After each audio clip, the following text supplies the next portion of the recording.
സംസ്ഥാനത്തെ സ്ഥാനാർത്ഥി നിർണയത്തിൽ ബിജെപിയിൽ അനിശ്ചിതത്വം തുടരുന്നു. കേരള ഘടകം നൽകിയ സ്ഥാനാർത്ഥി പട്ടികയിൽ തീരുമാനമെടുക്കാനാവാതെ കേന്ദ്ര നേതൃത്വം.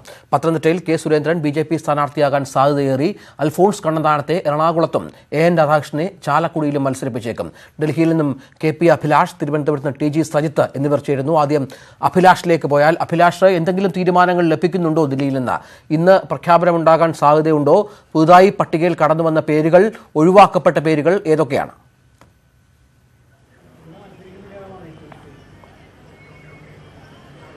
രഞ്ജിത്ത്, ഇന്ന് അന്തിമ പട്ടിക പ്രസിദ്ധീകരിക്കുമോ എന്നത് സംബന്ധിച്ച് ഇപ്പോഴും അനിശ്ചിതത്വം നീളുക തന്നെയാണ്. ഒരുപക്ഷെ ഇന്ന് വൈകിട്ട് ചേരുന്ന തെരഞ്ഞെടുപ്പ് സമിതി യോഗത്തിൽ അന്തിമമായ പട്ടിക തയ്യാറാക്കുകയും പട്ടിക പ്രഖ്യാപിക്കുവാനുള്ള സാധ്യതയും തള്ളിക്കളയാൻ സാധിക്കില്ല. കാരണം ആദ്യഘട്ട തെരഞ്ഞെടുപ്പ് നടക്കുന്ന ഏപ്രിൽ 11 91 മണ്ഡലങ്ങളിലേക്കുള്ള സ്ഥാനാർത്ഥികളുടെ പട്ടികയാണ് ആദ്യഘട്ടത്തിൽ പ്രഖ്യാപിക്കാൻ പോകുന്നത്. ഇതോടൊപ്പം തന്നെ കേരളത്തിലെ സ്ഥാനാർത്ഥി പട്ടികയും പ്രഖ്യാപിക്കുമെന്ന സൂചന തന്നെയാണ് ലഭിക്കുന്നത്. കഴിഞ്ഞ ദിവസം തന്നെ പ്രധാനപ്പെട്ട സംസ്ഥാനങ്ങൾ ഛത്തീസ്ഗഡ്, രാജസ്ഥാൻ, ഒഡീഷ, കർണാടക, തമിഴ്നാട് എന്നിവയ്ക്കൊപ്പമാണ് കേരളത്തിന്റെ സ്ഥാനാർത്ഥി പട്ടികയും പരിഗണിച്ചത്. സ്ഥാനാർത്ഥി പട്ടികയിൽ വലിയ തോതിലുള്ള അനിശ്ചിതത്വം നിലനിൽക്കുകയും ചെയ്തിരുന്നു.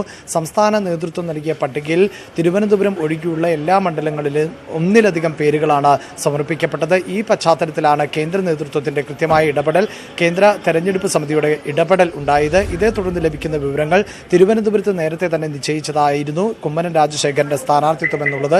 പത്തനംതിട്ടയിലായിരുന്നു വലിയ അഭിപ്രായ ഭിന്നത നിലനിന്നിരുന്നത്. ഏറ്റവും ഒടുവിൽ അഡ്വക്കേറ്റ് പി എ ശ്രീധരൻപിള്ള, പാർട്ടിയുടെ സംസ്ഥാന അധ്യക്ഷൻ, അതോടൊപ്പം ജനറൽ സെക്രട്ടറി കെ സുരേന്ദ്രൻ എന്നിങ്ങനെ 2 പേരുകളാണ് പ്രധാനമായും ഉന്നയിക്കപ്പെട്ടത്. അവിടെ സുരേന്ദ്രന് തന്നെ പത്തനംതിട്ടയെ മത്സരിപ്പിച്ചുകൊണ്ട് പി എ ശ്രീധരൻപിള്ളയെ മത്സരിപ്പിക്കാതിരിക്കുക, മറിച്ച് ഈ തെരഞ്ഞെടുപ്പിൽ ബിജെപിയുടെ എല്ലാ പ്രചാരണ യോഗങ്ങൾക്കും അടക്കം നേതൃത്വം നൽകിക്കൊണ്ട് എല്ലാ മണ്ഡലങ്ങളിലും ശ്രദ്ധ കേന്ദ്രീകരിച്ചുകൊണ്ട് സംസ്ഥാനത്തെ തെരഞ്ഞെടുപ്പിനെ നയിക്കുക എന്നൊരു ഉത്തരവാദിത്തമായിരിക്കും സംസ്ഥാന അധ്യക്ഷനെ ഏൽപ്പിക്കുക എന്ന ഒരു നിലപാടിലേക്ക് കടന്നിരിക്കുന്നു.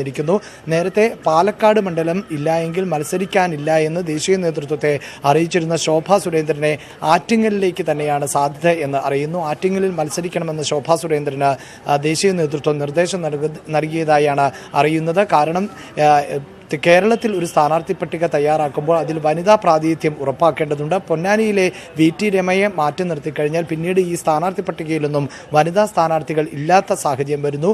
കേരളത്തിലെ ബിജെപിയെ സംബന്ധിച്ചിടത്തോളം ഏറ്റവും കരുത്തിയായ വനിതാ നേതാവ് ആണ് ശോഭാ സുരേന്ദ്രൻ. അതുകൊണ്ട് തന്നെ ശോഭാ സുരേന്ദ്രന് സീറ്റ് നൽകണമെന്നും മത്സരിപ്പിക്കണമെന്നുമുള്ള ആവശ്യം നേരത്തെ തന്നെ RSSും ഉന്നയിച്ചതാണ്. ഈ പശ്ചാത്തലത്തിലാണ് ഇപ്പോൾ ആറ്റിങ്ങലിൽ ശോഭാ സുരേന്ദ്രൻ്റെ പേര് വരുന്നത്. കൊല്ലത്താണ് ഒരു കൺഫ്യൂഷൻ ഇപ്പോഴും നിലനിൽക്കുന്നത്. കാരണം ടോം വടക്കൻ, കോൺഗ്രസ് വിട്ടുവന്ന ടോം വടക്കനെ സംബന്ധിച്ചിടത്തോളം ഒരു ദേശീയ മുഖമായിരുന്നു കോൺഗ്രസിനെ ചാനൽ ചർച്ചകളിൽ അടക്കം പങ്കെടുക്കുന്നത്. ഒരുപക്ഷെ അണികൾക്കിടയിൽ കേരളത്തിൽ വലിയ സ്വാധീനം ഇല്ല എങ്കിൽ പോലും ഒരു ന്യൂനപക്ഷ വിഭാഗത്തിൽ നിന്നുള്ള സ്ഥാനാർത്ഥി എന്ന നിലയിൽ ടോം വടക്കനെ ഇത്തവണ പരിഗണിക്കണമെന്നുള്ളത് ദേശീയ നിർദ്ദേശമാണ്. അവിടെ കൊല്ലത്ത് ടോം വടക്കിൻ്റെ പേരും AJ അനൂപിൻ്റെ പേരും ഉയർന്നു വരുമ്പോൾ ഒരു സ്ഥാനാർത്ഥി ന്യൂനപക്ഷ മോർച്ചയിൽ നിന്ന് ഉണ്ടായേക്കുമോ എന്ന സാധ്യതയും തള്ളിക്കളയാൻ സാധിക്കുന്നില്ല. ആലപ്പുഴയിൽ നേരത്തെ സൂചിപ്പിച്ചതുപോലെ തന്നെ കഴിഞ്ഞ ദിവസം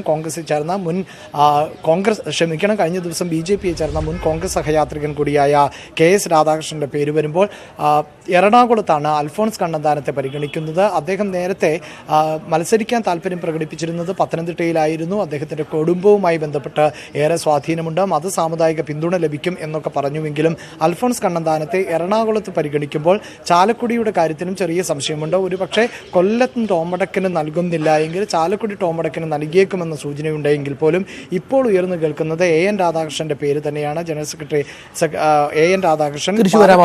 സജിത്ത്, ഇപ്പോൾ പത്തനംതിട്ടയിൽ സുരേന്ദ്രൻ ഏതാണ്ട് ഉറപ്പായി കഴിഞ്ഞു. അത് സംസ്ഥാനത്തെ അണികളുടെ വികാരം കൂടി കണക്കിലെടുത്തുകൊണ്ട് നേതൃത്വ നിർദ്ദേശം പാടെ തള്ളിക്കളഞ്ഞ് സ്വയം പ്രഖ്യാപിത സ്ഥാനാർത്ഥിയായ ശ്രീധരൻപിള്ള മത്സരിക്കേണ്ട എന്നാവശ്യപ്പെട്ട് കഴിഞ്ഞു കേന്ദ്ര നേതൃത്വം. ഒപ്പം കൊല്ലത്തും ആറ്റിങ്ങിലുമൊക്കെ നല്ല ഏതാണ്ട് ഫൈറ്റ് ചെയ്യാൻ തരത്തിലുള്ള സ്ഥാനാർത്ഥികൾ വരുന്നു. എങ്ങനെ കാണണം ഈ പട്ടികയെ? ഒരുപക്ഷെ ഈ രീതിയിൽ തന്നെ ആയിരിക്കും പ്രഖ്യാപനം ഉണ്ടാകാൻ പോകുന്നത്.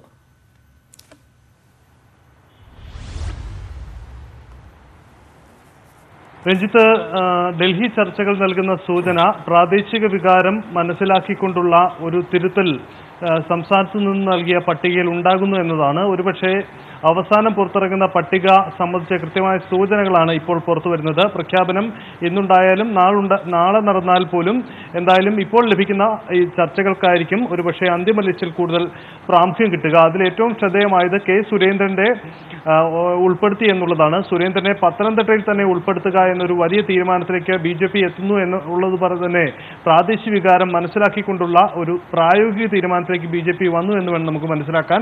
കാരണം പ്രാദേശിക തലത്തിൽ അത്ര കണ്ട് കെ സുരേന്ദ്രന്റെ പേരിന് പ്രാമുഖ്യമുണ്ടായിരുന്നു. ആ പേര് അവഗണിച്ചുകൊണ്ടായിരുന്നു പിന്നീട് പട്ടിക നൽകലും മറ്റു ചർച്ചകളും ഡൽഹിയിൽ ആദ്യവട്ടം നടന്നത്. പക്ഷേ വീണ്ടും സുരേന്ദ്രന്റെ പേര് പരിഗണിക്കുമ്പോൾ സ്വാഭാവികമായും അത്തരം ചർച്ചകൾക്ക് പ്രാമുഖ്യമുണ്ടാകുന്നു. ഒപ്പം തന്നെ ഈഴവ മേഖലയ്ക്ക് കൂടുതൽ സ്വാധീനമുള്ള ആറ്റിങ്ങലിൽ ശോഭാ സുരേന്ദ്രന്റെ പേര് പരിഗണിക്കപ്പെടുന്നു എന്നുള്ളതും അത്തരത്തിൽ പ്രായോഗിക തലത്തിൽ കൂടുതൽ സ്വാധീനം ചെലുത്താൻ കഴിയുന്ന വ്യക്തിയെ കൂടുതൽ പരിഗണിച്ചുകൊണ്ടുള്ള ഒരു നീക്കമായി തന്നെ നമുക്ക് കാണാം.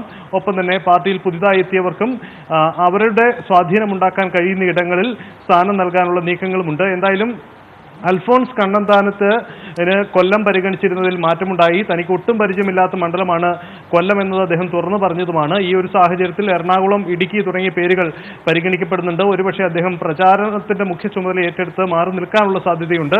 എന്തായാലും പ്രാദേശിക തലത്തിൽ ഉയർന്ന വികാരങ്ങൾ പരിഗണിച്ചുകൊണ്ടുള്ള ഒരു ചർച്ചയാണ് ഇപ്പോൾ നടക്കുന്നതെന്ന് വേണം നമുക്ക് മനസ്സിലാക്കാൻ. ശരി സജിത്ത്, ഒപ്പം അഭിലാഷ് വിവരങ്ങൾ നൽകിയതിന്.